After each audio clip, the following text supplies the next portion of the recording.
Apenas SP reconhecem alguns dos seus traços principais e, se eu não me engano, nada pode elevar mais a fama de Jósefo do que sendo ele tão hábil, tendo querido embelezar sua obra. Ao contrário, tanto lhe diminuiu a beleza. Mostra também como devemos apreciar Jósefo, porque não escreve como quase todos os gregos, de maneira muito extensa, mas com um estilo conciso. Afirma que só quer dizer o necessário. Muito me admiro de que não se fez até agora nenhuma tradução desse martírio, a partir do grego, quer para o latim, quer para o francês, pelo menos que tenha chegado ao meu conhecimento. Genebrard, em vez de traduzir Jósefo, traduziu Erasmo. Eu me limitei fielmente ao original grego, sem seguirem absolutamente esta paráfrase de Erasmo, o qual inventa nomes que não estão, nem em Jósefo, nem na Bíblia, para dá-los à mãe dos Macabeus e a seus filhos.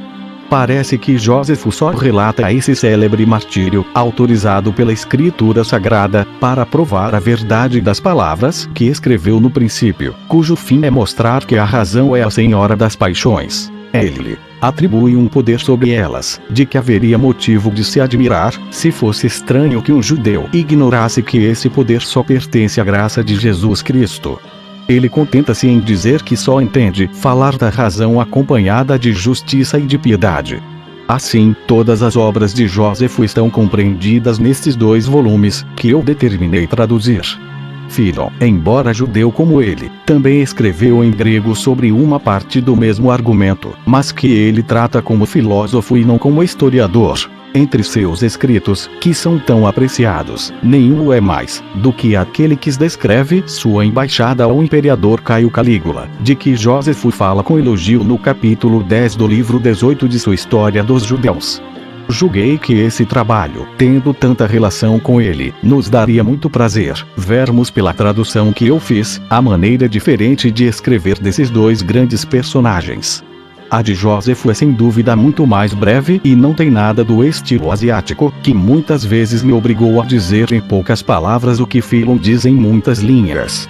Poderíamos escrever a história deste imperador, unindo o que esses 2 célebres autores escreveram, pois Filon aborda tão particular e eloquentemente os feitos de sua vida, como Jósefo nobre e excelentemente escreveu sobre o que se passou em sua morte. Uma e outra foram tão extraordinárias que convém se conservem tais imagens para a posteridade, a fim de animar cada vez mais os bons príncipes a merecer, por sua virtude, tanto amor por sua memória, quanto de horror se sente por aqueles que se mostrarão indignos da posição que ocupam no mundo.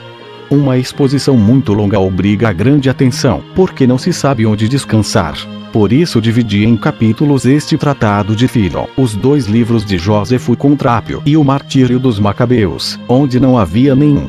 Quanto à história da guerra dos judeus contra os romanos, eu não segui nos livros e nos capítulos a divisão de Rufino, que encontramos nas publicações bilíngues, gregas e latinas, porque me pareceu ruim.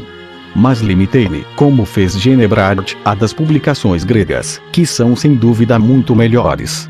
Nada mais me resta acrescentar. Como esses 2 volumes compreendem toda a antiga história sagrada, desejo que não sejam lidos apenas por divertimento e por curiosidade, mas que se procure aproveitar, pelas considerações úteis de que fornecem tanta matéria. Foi esse um motivo que me levou a empreender esta tradução. Do contrário, ela ter-me-ia, aos 80 anos, feito empregar em vão muito tempo e dar-me muito trabalho numa idade na qual só devemos pensar em nos preparar para a morte. O tradutor. Vida de Flávio Jósefo, escrita por ele mesmo. Como a minha origem remonta a uma longa série de antepassados de família sacerdotal, eu poderia vangloriar-me da nobreza do meu nascimento, pois cada nação, estabelecendo a grandeza de uma família em certos sinais de honra que a acompanham, entre nós uma das mais notáveis, e ter-se a administração das coisas santas. Mas não sou apenas oriundo da família dos sacerdotes. Sou também da primeira das 24 linhas que acompanham e cuja dignidade está acima de todas. A isso posso acrescentar que, do lado de minha mãe, tenho reis entre meus antepassados. O ramo dos Asmoneus, de que ela é proveniente, possuiu durante um longo tempo, entre os hebreus, o reino e o sumo sacerdócio. Eis a série dos últimos dos meus predecessores. Simão, cognominado Pselo, avô de meu bisavô, viveu no tempo em que Hircano, primeiro desse nome, filho de Simão, sumo sacerdote, exercia o sumo sacerdócio.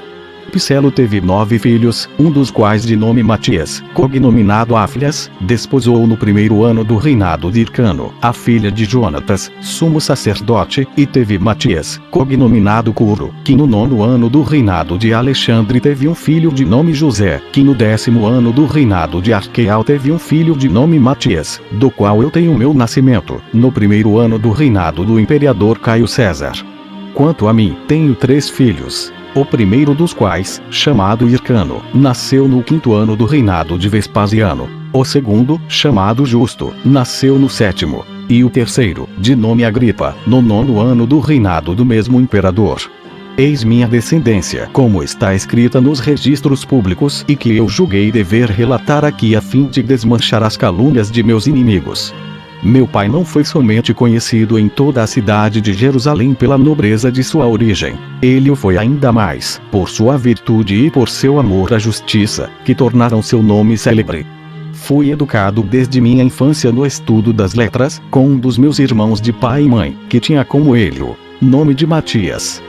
Deus me deu bastante memória e inteligência, e eu fiz tão grande progresso que, tendo então só 14 anos, os sacerdotes e os mais importantes de Jerusalém se dignaram perguntar minha opinião sobre o que se referia à interpretação das leis.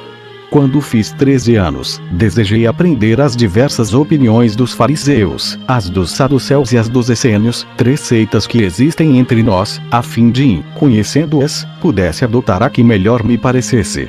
Assim, estudei-as todas e experimentei-as com muitas dificuldades e muita austeridade.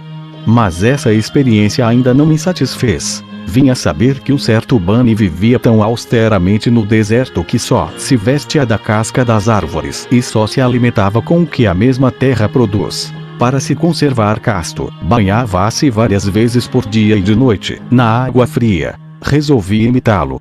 Depois de ter passado 3 anos com ele, voltei, aos 19 anos, a Jerusalém. Iniciei-me, então, nos trabalhos da vida civil e abracei a seita dos fariseus, que se aproxima mais que qualquer outra da dos estoicos, entre os gregos. Na idade de 26 anos fiz uma viagem a Roma. Por esta razão, Félix, governador da Judéia, mandou por um motivo qualquer alguns sacerdotes, homens de bem meus amigos particulares, para se justificarem perante o imperador. Eu desejei, com muito entusiasmo, ajudá-los, quando soube que sua infelicidade em nada havia diminuído sua piedade, e eles se contentavam em viver com nozes e figos. Assim, embarquei e corri um grande perigo, como jamais em minha vida. O navio no qual estávamos, umas 600 pessoas, naufragou no mar Adriático. Depois de ter nadado toda a noite, Deus permitiu que ao nascer do dia encontrássemos um navio de Cirene, que recebeu 80 dos que entre nós haviam conseguido nadar tanto tempo. O restante havia perecido no mar. Assim chegamos a Dizearte, que os italianos chamam Puteoli, Pusoli, onde travei conhecimento com um comediante judeu de nome Alitur, o qual o imperador Nero muito apreciava.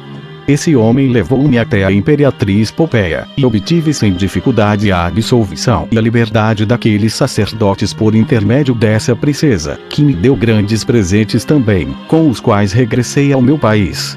Lá encontrei alguns espíritos inclinados às mudanças, que começavam a lançar as raízes de uma revolta contra os romanos.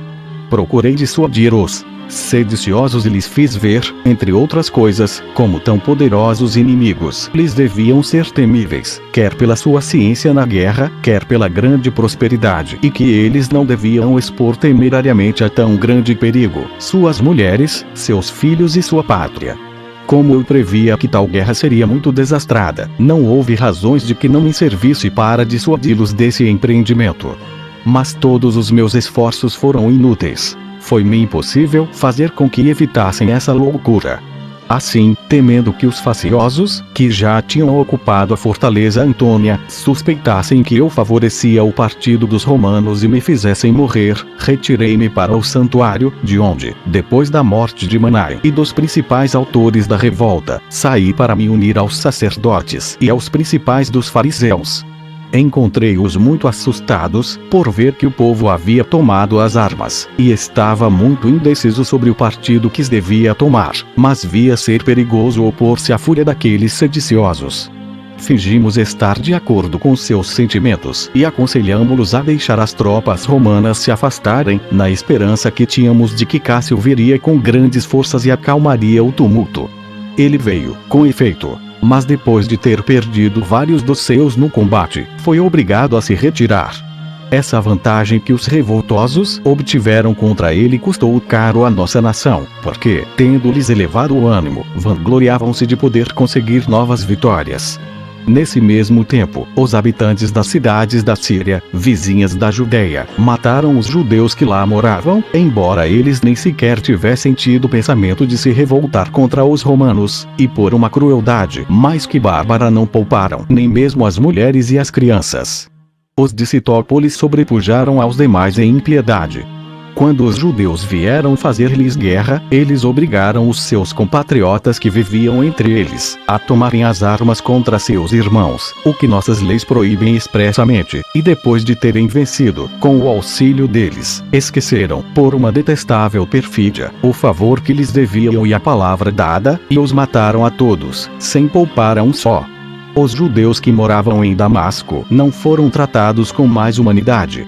Mas como já narrei estas coisas, na minha história da guerra dos judeus, basta-me dizer isto de passagem, a fim de que o leitor saiba que não foi voluntariamente, mas obrigada, que nossa nação travou guerra contra os romanos.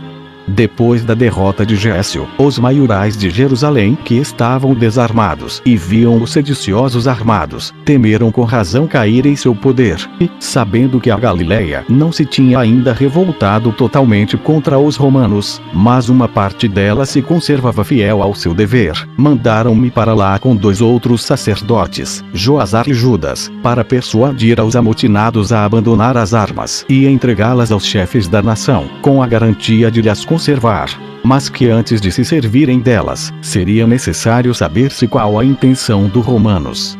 Tendo partido com essas instruções, constatei, ao chegar na Galileia, que os de Séforis estavam a ponto de travar uma luta com os galileus, que ameaçavam devastar seu país, por causa do afeto que aqueles tinham pelo povo romano e da fidelidade que mantinham a Sênio Galo, governador da Síria. Livrei os seforitanos desse temor e acalmei os galileus, permitindo-lhes mandar, todas as vezes que quisessem, a Dora da Fenícia, os reféns que tinha dado a Gécio.